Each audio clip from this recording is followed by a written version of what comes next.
Hi, and welcome to episode 169 of the Heartland Knits podcast. My name is Vicki, but you can find me as Heartland Knits on Ravelry and Instagram. And today is Sunday, June 11th, 2017. I just have a few minutes to sit down and talk to you. This is going to be the second part of the episode that I recorded last weekend. So this is going to revolve mainly around sewing and gardening, though I do have a knitted finished project to show you.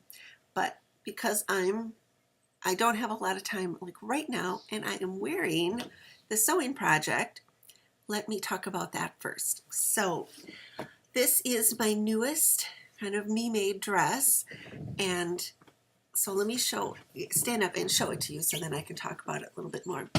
So this is the dress I made kind of in, I guess, the end of April, the beginning of March. So it just kind of looks like a plain little like sundress, and then in the back it's got these little straps, and I put little bows on.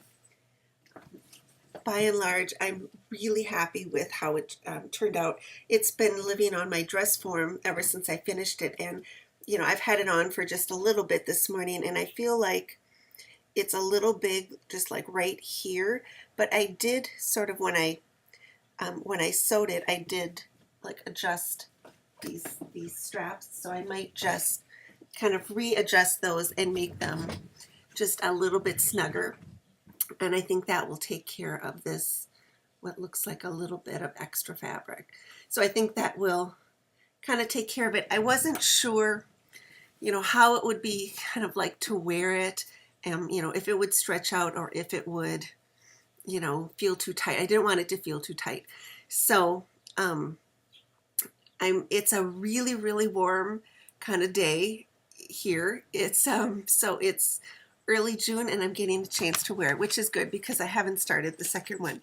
This is the dress I was going to use for my wearable muslin for this fabric. Well, it's not really fabric. It's a pareo that I bought in Hawaii. So this was really why I wanted to learn how to sew so that I could make a dress out of this. And the pattern for this is New Look 6208. And I did this version, except I didn't do the piping on the princess seams. But it went together really well. This is just a quilting cotton, and I bought it to, do a wearable muslin because there were a lot of new things to learn in this dress. I did this kind of bias edge on it, and it has a lapped side zip, and I'd never done that. I did mine as a hand-picked zip, and the entire thing is meant to be very kind of easy and it's not supposed to be lined, and it was just supposed to be really easy to put together. The only part that is faced is the waistband, and because I made it out of this fabric, I discovered I really needed to line it. I had it on my dress form. I did the skirt, and I had that on my dress form. Anyway, the dress form, I padded out with batting, and then just kind of smooth all that out, I put on her this kind of very stretchy like tube dress that I bought from Amazon, and it's a light pink color. And sort of when I had the bodice kind of just draped on the dress form, I could see where that pink was. So I thought I really need to line it. So I had to sort of retrofit a lining into it, which was kind of a pain. It wasn't so bad for the skirt, but for the bodice, I did have to kind of like reopen the bias tape and like, baste the lining in and stuff. And for the lining, I just used a white Bemberg lining that I found at Joann's, and so it's kind of half man-made, so it's a little bit breathable. I think I like this better. I did that one butterfly kind of quilting cotton wearable muslin that I lined with cotton, and it just feels a little too stiff and too like 2 layers of cotton. It feels like a little too thick, where this feels a little bit better on. So by and large, I'm really happy with it. I love how it came together. I did make a change on the trimming and the waist.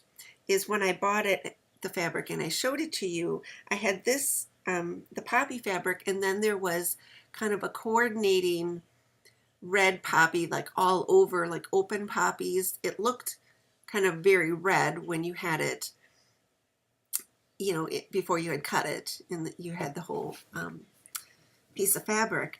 But once it was cut, and I did these like bias strips and kind of just held them up there, it was like that variation, like for variegated yarn, it just did not have the impact as I thought, like a solid red. So I went back and I just got a yard of like red solid cotton, and it just makes it pop and look much more effective. So I love how that turned out. So anyway, there was a lot of new stuff to learn. This was the first dress that I kind of fit totally on the dress form, and I was a little worried that it wasn't going to, did I get her sized like I am? And by and large, I'm really, really happy that it actually really does fit. I do wish I had, like, it's got the side zip on one side. I do wish I had put a pocket in the other side. First thing I did when I put it on this morning, I kind of put my hand, I was like, oh, that's right, it doesn't have a pocket. So a piece of me wants to like just retrofit a pocket in there, but I think I've done enough retrofitting on this dress. So so I'm glad I'm getting to wear it kind of once before I cut out the fabric for the next one. Actually, I have another dress that I'm probably going to start a muslin on, and then I kind of might go in between the two of them. I was going to start the other one because I wanted to wait to cut that one out until I wore this one. So I don't know. Anyway, because I have bought a lot of fabric. So the one that I want to start next is using this pattern, which is, I showed a couple months ago. It's Buttrick 6094, and it's this girty dress, and I'm going to do the kind of full skirt version. I think I'm going to actually do the very full skirt. And then on the back, you can sort of see it's got this, I don't know, it's not really showing up, but it's got a V, but it's sort of like a folded back collar. Just kind of a nice little detail, maybe on the back. You can see it there, like that. And the fabric that I'm going to use, I think I showed you my birthday bogs that I bought that are kind of a teal with a yellow strap. And early one morning, a friend of mine texted me and said, did you see the Joann's, email? And I was like, no. And I think we actually get different ones, but she sent me a copy of hers, and it had this fabric in it. And then I just had to get it. So, so the fabric, and this is also a girty fabric. Let me try to get it so that you can see the right side. So this is also a girty fabric, and it is a big border print, and it has yellow kind of with polka dots, and then the bottom is this big kind of these teal and blue roses, and it's a border print. And then on the other selvage is just this kind of little narrow border of blue roses. So I ordered this off of Joann.com just because my Joann's doesn't carry this, and the one at the next town up, which is a bigger Joann's, doesn't have her fabric either. I didn't even know. Excuse me. And if you're not aware, Gertie is a sewing blogger, and she has, books out. And then I knew she had a pattern line with Buttrick, but I didn't know she had her own fabric line also. So, but I thought with that very kind of narrow edge, that it might work to have that along the top of the bodice and then the long kind of full skirt with the big border print. And I think I want to do kind of a horsehair edge to make it kind of standy outy. But I've never made this before, and so I'm going to do a proper muslin with it. So that's going to be my next dress.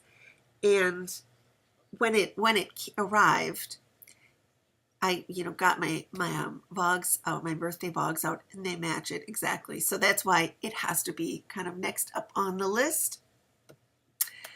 And so let me see, I've got about 5 minutes. Let me see if I can get through some of the rest of this fabric. So then I found out, about this Gertie fabric, and I got it, and this is a sateen. It's a really nice, cotton, kind of more threads per inch. If you kind of think of like sheets, it has a smoother, nicer feel than sort of this fabric. I love how this looks. It's just that it's not the nicest fabric. After I found out that Gertie had this fabric and it was really nice kind of quality and it would be kind of fun to have like for summer dresses, I discovered that the Joann store in Green Bay carried her fabric. And so I took a drive up there one day and I bought a ton of fabric because it's kind of nice to have around. At first, just like I did with my yarn stash years and years ago, I thought, oh, I'm just going to have like the next project ahead. But it's nice to have things, and I'm starting from scratch with a fabric stash. It's nice to have things so that if you have the idea, oh, I want to sew something, just like I love having my yarn stash, that I can walk in and kind of start a project anytime I want to. So I'm kind of consciously almost building the fabric stash. So I bought this beautiful fabric, and this is the Gertie fabric, and this is a poplin. So it's a little bit stiffer than the sateen, but I thought it was a really pretty, it's that same kind of pale yellow background, but it's got these pink tulips, and you know how I love pink. Actually, I thought this would make a really fun, like little skirt, like a full kind of a skirt. So, but I have enough. I could do a full skirt or I could do a dress, but I figured it was worth kind of getting that when I see it, especially because there's no store where I can just kind of go and get it when I want something new. So that I thought, well, I should kind of get it when I see it. And I saw this one and I just had to have it. This is also a border print, and this is a rayon cali, which is a new fabric for me to try, but it is a border print, and it has this like beach scene with the umbrellas and the I just love it. And then it's a kind of a light blue and white polka dot, but it's much drapier and like summery kind of a fabric. So I'm not sure, I don't have a pattern picked out for this, but I saw it and I thought, oh, I absolutely needed that, whether it's going to be, it'll probably be a dress. Let's see if I can, oh well, I'll do that later. And then the last Gertie fabric I bought is like totally different, and I'm a little scared of it. But it's a new kind of fabric. That last border print is a rayon cali, and this just said rayon, and it feels like a very different. It feels much like slipperier, but it's really pretty. It's this kind of aqua blue, and it has these kind of pinky red cherries, very sort of 40s, 50s sort of, but you can see like how really lightweight and drapey this is. So, but it is a woven. It's not a knit or anything, but it has that very sort of flowy, drapey quality. And I did buy a new pattern to go with that fabric, and this was another Gertie Buttrick pattern. It's Buttrick 6380. I didn't buy it that day, but after I had bought all that fabric, I know that these patterns go on sale every now and then, and one day I walked into Joann's to get something totally different, and the Buttrick patterns were $1.99. So I thought, I'm buying that. And so this is the pattern I bought. It's kind of a different dress, but I like, you can see it on this one. It's got these kind of little tie backs, and it calls for Cali crepe, crepe de chine, or lawn, which all seem like really kind of thin, kind of drapey fabric. So I think that this will be okay. I don't know. That will be, I know that I'm not even going to try to attempt that dress for a long time. It'll be a ways. And then I got two other fabrics. These are not Gertie fabrics. This first one is one that I saw kind of very early, like maybe like in February. It's kind of different for me, but then it sold out of my Joann's here, and then when I was up there, I saw it, and I had been thinking, oh, I should have just bought that, because where I didn't specifically want this for like spring and summer, I can see where this would be a really nice fabric for a dress for kind of the transitional like into fall. And so this is this, and it's sort of this denim color, has these big kind of motifs, and it looks like denim, but it's really thin and nice, and you can sort of see how nice and drapey it is. You know, it's not kind of thick like you know, jeans are.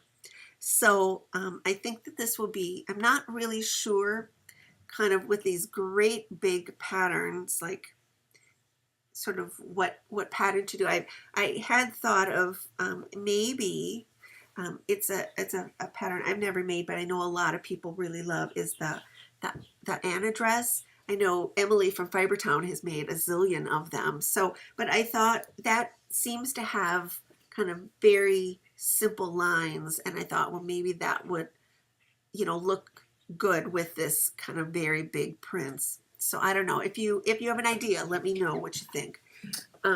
So there's that one, and then I saw this. I was at Joann's again I was getting baskets to put, like, wrangle my flip-flops and things, and they had just gotten fall fabric in. I know this was like the 1st of June or something, and they had gotten this fall fabric, and I looked at it and thought, oh, that's pretty, but it's the 1st of June. I really don't need flannel and this is a apparel weight flannel, and I really don't need that. And then I went up to the front, and I was looking at the coupons I had on my phone, and there was like 50% off, you know, any like cut of fabric at regular price. I thought, well, that you can't really, and then I had like an extra like 20% off the top of everything. So I thought, you really can't go like better than that. And so I bought a length of that fabric, and I don't know, oh yeah, it's showing up, and it's kind of this wine color, like a little herringbone.